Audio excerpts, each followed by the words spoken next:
Sejam muito bem-vindos a mais uma análise. Hoje, a gente vai entrar de cabeça para desmistificar uma das relações estratégicas mais complexas e dinâmicas do cenário global atual, a parceria entre a Rússia e o Brasil. Sabe, a gente vê com frequência as narrativas internacionais tentando colocar as relações diplomáticas naquelas caixinhas binárias super simplistas, né? Mas quando a gente olha de perto para as fontes, para os dados reais, a gente percebe que esses dois países estão atuando como verdadeiros arquitetos de uma nova ordem global. E é exatamente isso que a gente vai explorar agora, entendendo essa construção geopolítica tijolo por tijolo. Então vamos direto ao ponto. A nossa pauta de hoje é basicamente a planta baixa desse projeto. A gente vai passar rápido por 5 pontos-chave: a nova arquitetura global, o papel estratégico do BRICS, agronegócio e soberania alimentar, transição e energia nuclear, e vamos fechar falando sobre o poder do soft power. Seção 1. A nova arquitetura global. Bom, o conceito central para a gente entender tudo isso é a tal da multipolaridade, que o pessoal da diplomacia russa adora chamar de policentrismo. Basicamente, é a rejeição total daquela ideia de uma ordem mundial dominada por uma única superpotência.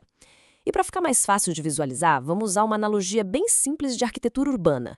Pensa no sistema global de hoje não como um único prédio gigante isolado, mas sim como uma cidade inteira que está em pleno desenvolvimento. Imagina que o mundo unipolar é tipo uma cidade que só tem um arranha-céu massivo e imponente.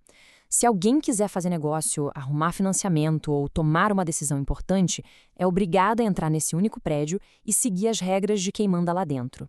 Já o mundo multipolar é uma cidade totalmente descentralizada. Tem vários arranha-céus, vários centros comerciais diferentes, só que todos conectados. E o que os documentos de política externa deixam muito claro é que tanto a Rússia quanto o Brasil compartilham exatamente dessa mesma visão.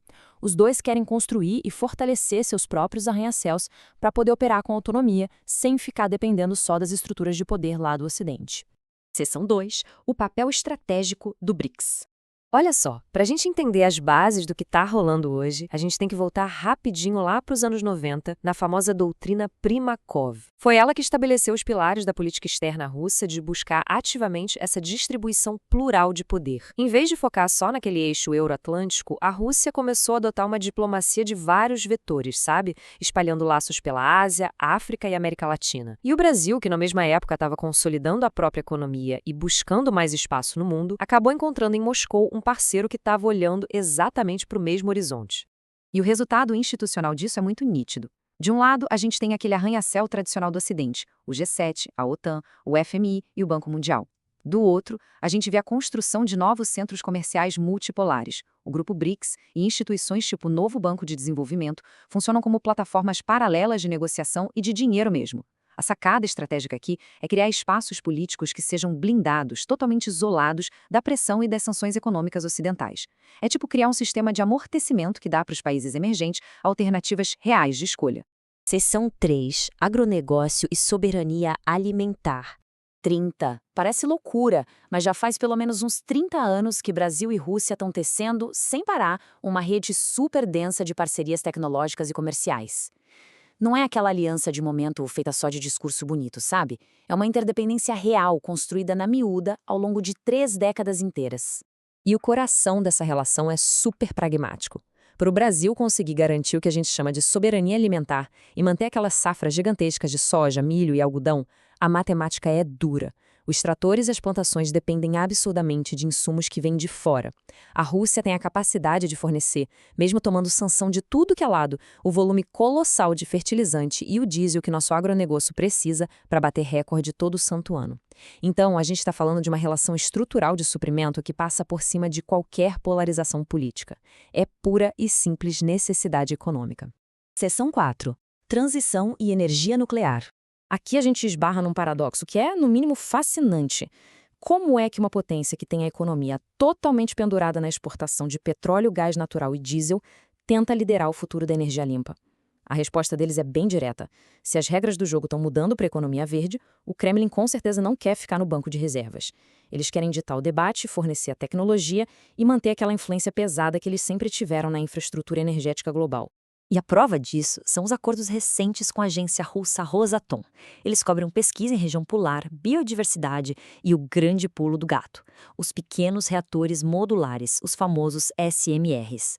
Basicamente são usinas nucleares bem menores, muito mais baratas de fazer e com um impacto ambiental incrivelmente menor. E a parte mais genial dessa tecnologia é que esses reatores podem ser resfriados usando metais alcalinos, ou seja, nada de precisar construir a usina do lado de um rio gigantesco ou arrumar briga ambiental por causa de bacia hídrica. E a sinergia geográfica disso para o Brasil é simplesmente perfeita. A nossa matriz energética hoje depende demais das hidrelétricas, né? A gente sofre um absurdo quando vem aquelas secas severas. Agora, com o domínio desses SMRs, que não precisam de rios volumosos, abre-se a possibilidade real de instalar energia limpa e constante lá no semiárido nordestino. Isso não só blinda a infraestrutura contra a crise hídrica, como garante energia para expandir a fronteira do agro e da indústria, sem precisar ligar aquelas termoelétricas caríssimas e poluentes. É um baita avanço. Seção 5. O poder do soft power. Mas nenhuma nova ordem mundial para em pé sem capital humano, certo? E a Rússia montou um funil muito, muito inteligente para atrair as cabeças jovens da América Latina e de outras regiões. A coisa toda começa com os eventos gigantes para atrair o pessoal, tipo o Festival Mundial da Juventude, onde convidam milhares de pessoas com tudo pago. Aí, no passo seguinte, vem programas como o Work in Russia, que dão emprego de verdade em zonas de tecnologia.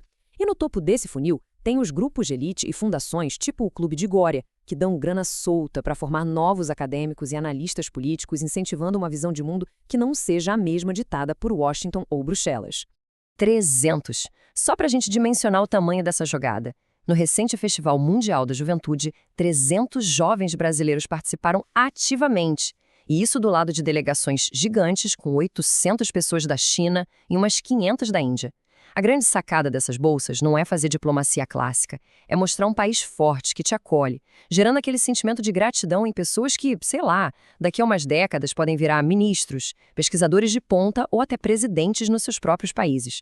Isso mostra o nível de paciência absurdo por trás de tudo isso. Tem documentos mostrando que os diplomatas russos mais jovens admitem que aprenderam muito com os chineses sobre pensar no longo prazo. A frase é bem essa: pensem nas coisas em termos de séculos e não nos próximos 10 ou 15 anos. Enquanto a maioria das estratégias pelo mundo afora só tenta sobreviver até a próxima eleição, a gente está vendo um esforço extremamente paciente. Quando eles garantem o nosso agro com fertilizantes hoje e ao mesmo tempo bancam a educação dos jovens, eles estão garantindo lucros políticos para gerações que nem nasceram ainda. O que deixa a gente com uma reflexão final bem forte. Hoje a gente explorou a estrutura financeira do BRICS, a matemática pesada do agronegócio, esses avanços quase de ficção científica da energia nuclear e essa campanha focada em conquistar as lideranças do futuro. Tudo isso é a base real dessa ordem multipolar. Para acompanhar esses movimentos, a gente precisa ter visão de longo prazo. Pensa bem, se os blocos de tecnologia, comida e influência estão sendo empilhados com tanta precisão e intenção hoje, como será que vai ser a cara dessa cidade global, dessa arquitetura inteira daqui a 100 anos? O cenário está mudando tijolo por tijolo. Fica aí o convite para a gente continuar acompanhando essa engenharia diplomática de perto. Valeu por ficarem até aqui e até a próxima análise.